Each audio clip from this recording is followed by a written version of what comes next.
What are the solutions to the equation 3x squared plus 3 equals 7x? So with quadratic equations, we can factor or use the quadratic formula. And in our answer choices, it looks like they use the quadratic formula. So let's start with that. We want our equation set equal to 0, so we'll subtract 7x from both sides. On the left side, we'll get 3x squared minus 7x plus 3, and on the right side, we have 0. Now let's recall our quadratic formula. X equals negative b plus or minus the square root of b squared minus 4ac all over 2a. And now we need to find our a, b, and c. Looking at our quadratic equation, our a is 3, our b is negative 7, and our c is 3. So now we just need to plug those values into our quadratic formula. So we have negative of negative 7 plus or minus the square root of negative 7 squared minus 4 times 3 all over 2 times 3. Simplifying this, the negative of a negative number is a positive. Then we have negative 7 squared, which is 49. And then 4 times 3 is 12, times 3 is 36, and 2 times 3 is 6. 49 minus 36 gives us 13, and that's our answer. And because of that plus or minus, we're going to have two solutions. Our first solution is 7 plus the square root of 13 over 6, and our second solution is 7 minus the square root of 13 over 6. And our answer choices list them separately. We can already cross out a and b since we see that square root of 85. And looking at c and d, the only difference is a positive 7 or a negative 7. And the one that matches our answer is that positive 7. So our answer is option C.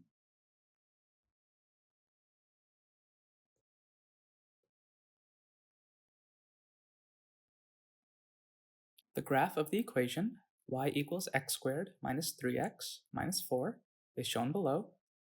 For what value or values of x is y equal to 0? So if we consider this line right here, the equation for that line would be y equals 2, because every point on that line has a y coordinate of 2. Similarly, our purple line here would be y equals 1, and our orange line, which is right on the x-axis, is where y equals 0. And looking at our parabola, we have 2 points where y is equal to 0, and those points are our roots. So the question asks for what value or values of x is y equal to 0. Another way they could have asked this is, what are the roots?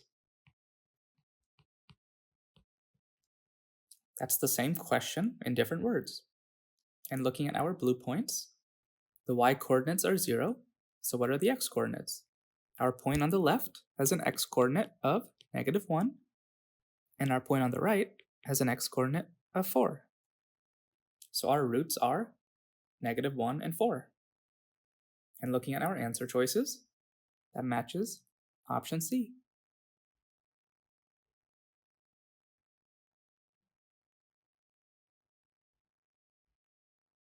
Which best represents the graph of y equals negative x squared plus 3? So let's consider the general form of the quadratic equation. We have y equals ax squared plus bx plus c. And we've learned that when our a is negative, that means our parabola opens down. So that's a quick way to cross out options C and D. Those graphs open up. Now we have just A and B. And to figure out which one is correct, a good idea is to find some points that are on this parabola. So if you plug in x equals 0, you're going to get y equals 3. So 0, 3 is a point on the parabola. The only graph that shows this is option B.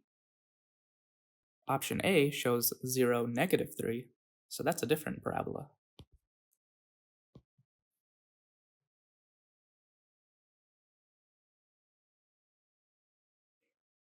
Which quadratic function, when graphed, has x-intercepts of 4 and -3? So our x-intercepts are where y equals 0, and each of our options has a different quadratic equation.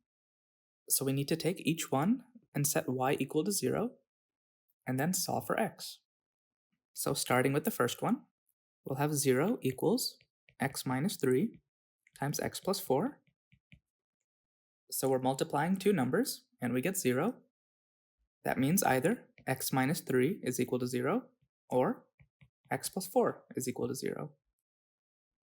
On the left side, adding 3 to both sides, we'll get x equals 3.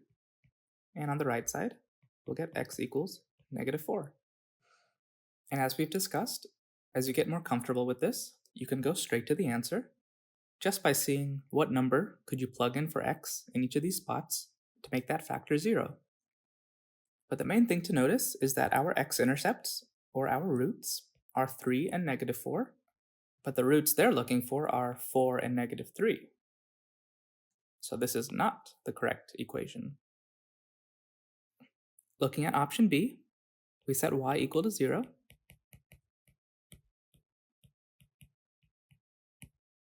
And we can solve for x in our heads. In the first factor, we'd have to plug in -3 to make that factor 0. And in the second factor, we'd have to plug in x equals 4 to make that 0. So in option B, this quadratic equation has x-intercepts of -3 and 4. That's what they're looking for. So we don't need to check the other options, and we can circle option B.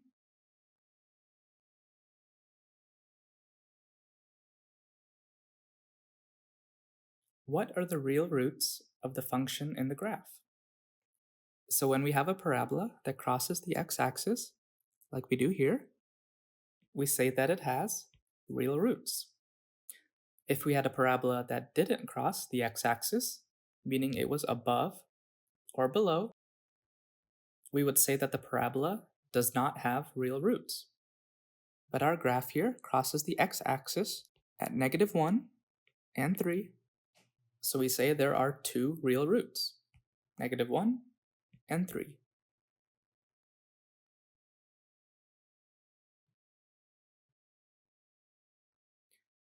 How many times does the graph of y equals 2x squared minus 2x plus 3 intersect the x-axis? So we have a quadratic equation. So in other words, this question is asking how many roots? The word intersect means cross, so each time the parabola crosses the x-axis, we have a root. And as we learned in part 1, we can use the quadratic formula to help us here. Specifically, we can look at the part under the square root, also called the discriminant. Looking back at our quadratic equation, a is 2, b is -2, and c is 3. So let's make a note of that. And we just need to plug those values into our discriminant. So b squared minus 4ac would be equal to -2 squared minus 4 times 2 times 3. -2 squared is 4, and then 4 times 2 is 8, times 3 is 24. And 4 minus 24 is -20. So we're going to have a negative number under our square root. We cannot take the square root of a negative number, so we would say there is no solution. Or in other words, no roots. So our parabola here is not going to intersect the x-axis. It's going to be either above or below it. So how many times does it cross? None.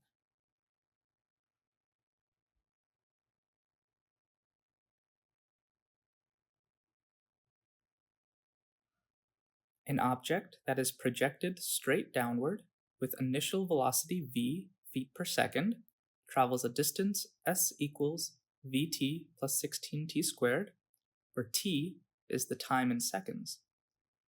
If Ramon is standing on a balcony 84 feet above the ground and throws a penny straight down with an initial velocity of 10 feet per second, in how many seconds will it reach the ground? Okay, let's try to visualize this. So let's say Ramon is standing up here, and he's 84 feet above the ground. And from 84 feet, he's going to drop a penny straight down to the ground. And we need to figure out how long that's going to take. Let's take a look at that equation that they gave us. Since we're looking at a real-world situation, it can be helpful to think about this equation with words instead of letters. So our s right here, that is the distance traveled. They say an object travels a distance s. So let's just replace our s with distance traveled. And v, they said, was the initial velocity. So we can write those words in here. Initial velocity.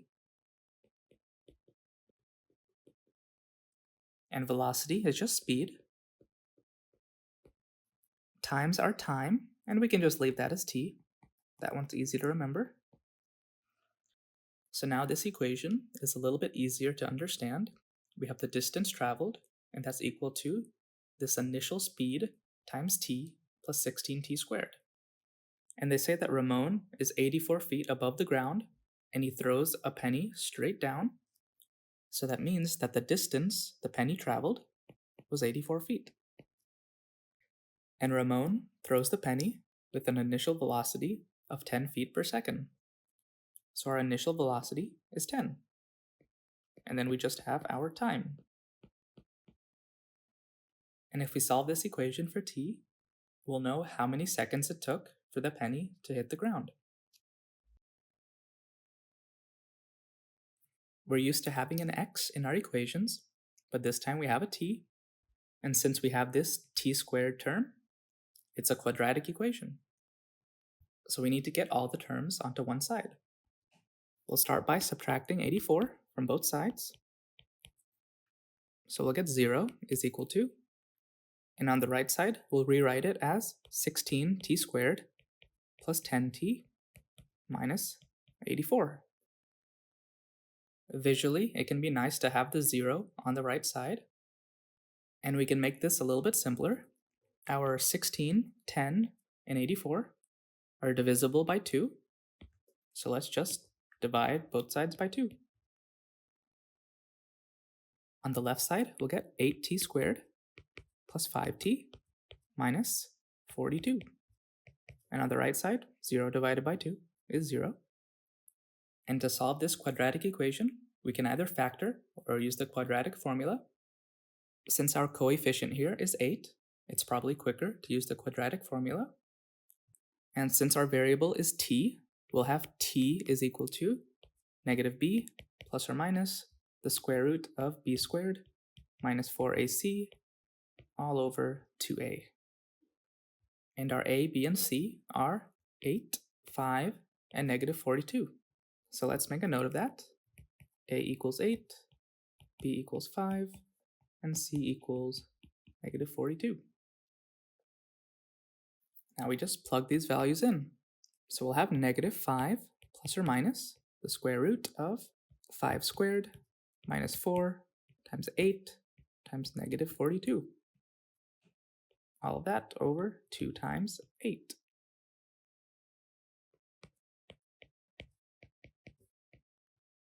Now we have a big mess under that square root, so let's bring out a calculator. We'll have 5 squared minus 4 times 8 times negative 42. So that is 1369, and 2 times 8 is 16.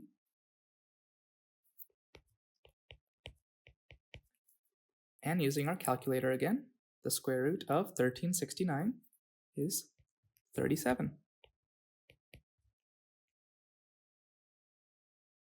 So our plus or minus means that there's 2 solutions. So let's split them up. We have t equals negative 5 plus 37 over 16. or t equals -5 minus 37 over 16. -5 plus 37 gives us 32, and 32 over 16 is 2. On the right side, -5 minus 37 is -42, and we'll need a calculator for that fraction. We get -2.625.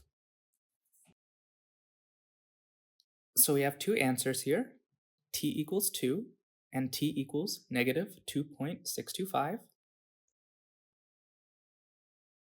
Both of those values make this equation true.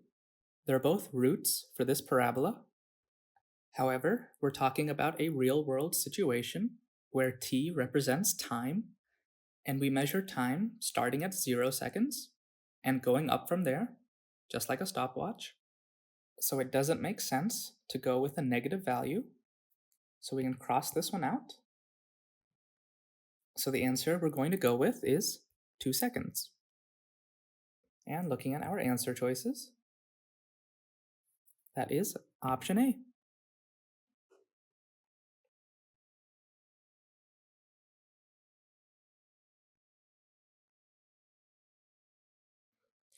The height of a triangle is 4 inches greater than twice its base. The area of the triangle is 168 square inches. What is the base of the triangle? Okay, let's break this down. Let's take a look at this first sentence. The height of a triangle is 4 inches greater than twice its base. So let's call the height h, and the base is b. Writing this sentence as an equation, we would say that the height is twice the base plus 4. So that's how we would write this part right here, 4 inches greater than twice the base. So we'll have twice the base, and then 4 more, 4 greater. In the next sentence, they tell us the area of the triangle is 168 square inches. So let's have A for area, and that is 168. And they want us to figure out the base of the triangle. So is there a helpful formula that you know about triangles? You know that the area of a triangle is 1/2 base times height. We know our area is 168, so we can substitute that there. We know our height is 2b plus 4, so we can substitute that there. And then we'll have an equation with just b in it, and we can solve for that. So we'll rewrite that third equation as 168 equals 1/2 base times 2b plus 4. We'll use the distributive property to multiply our 1/2 b by each piece on the inside. So we'll have 1/2 b times 2b plus 1/2 b times 4. 1/2 times 2 is just 1, and then b times b is b squared. 1/2 times 4 gives us 2, and we have b. And because of our b squared here, we have a quadratic equation. So let's get everything to one side. We'll subtract 168 from both sides, and we'll get 0 equals b squared plus 2b minus 168. And if you like, you can rewrite this with the 0 on the right side. And now we can factor or use the quadratic formula. If you listed some numbers that multiply to 168, you'd get 12 and 14. So you can factor this as b plus 14 times b minus 12. And you'd get b equals -14 or b equals 12. And remember, b represents the base of a triangle. It's a measurement, and all measurements must be positive. So -14 doesn't make sense in the real world. So our answer is 12 inches. And looking at the answer choices, that is option C.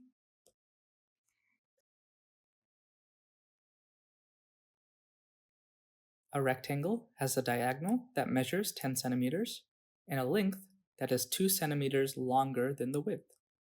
What is the width of the rectangle in centimeters? So we have a rectangle, and the diagonal is this line right here, going from corner to corner. They tell us it has a length of 10 centimeters, and the length is 2 centimeters longer than the width. So we'll have W for our width and L for our length. And if our length is 2 centimeters longer than the width, we could say our length is equal to our width plus 2. And if we want to make our picture simpler, we could remove our L and replace it with W plus 2.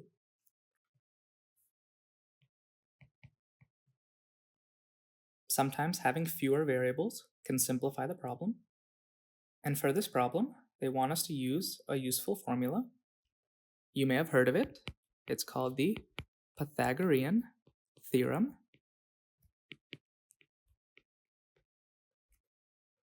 And this theorem deals with right triangles, so triangles that have a 90-degree angle in them.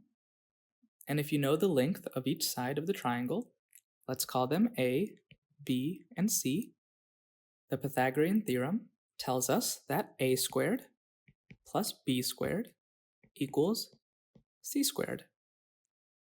A and B are called the legs of the triangle, and C is called the hypotenuse.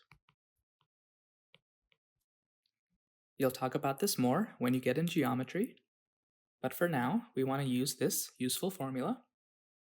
If we look back at our rectangle, each corner of a rectangle has a 90-degree angle, and with our pink diagonal there, we have a triangle. Our two legs are W and W plus 2, and our hypotenuse is 10.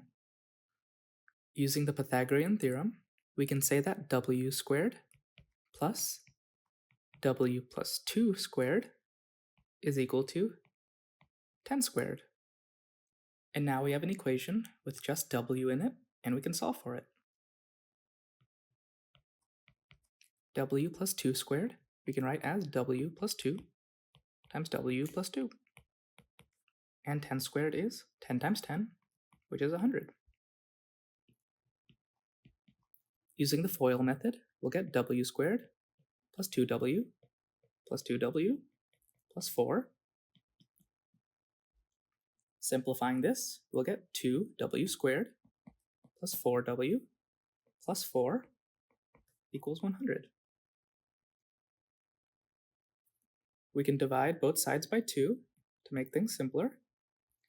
So we'll get W squared plus 2W plus 2 equals 50. We have a quadratic equation, so we want to get everything to one side. So we'll subtract 50. 2 minus 50 would be negative 48. Our polynomial here is reasonable to factor, and we would get W plus 8 times W minus 6. Solving for W, we get W is negative 8, or W is 6. W represents the width of a rectangle, so it's a measurement, so it cannot be negative. So we'll go with 6 centimeters. And looking at our options, that would be option B.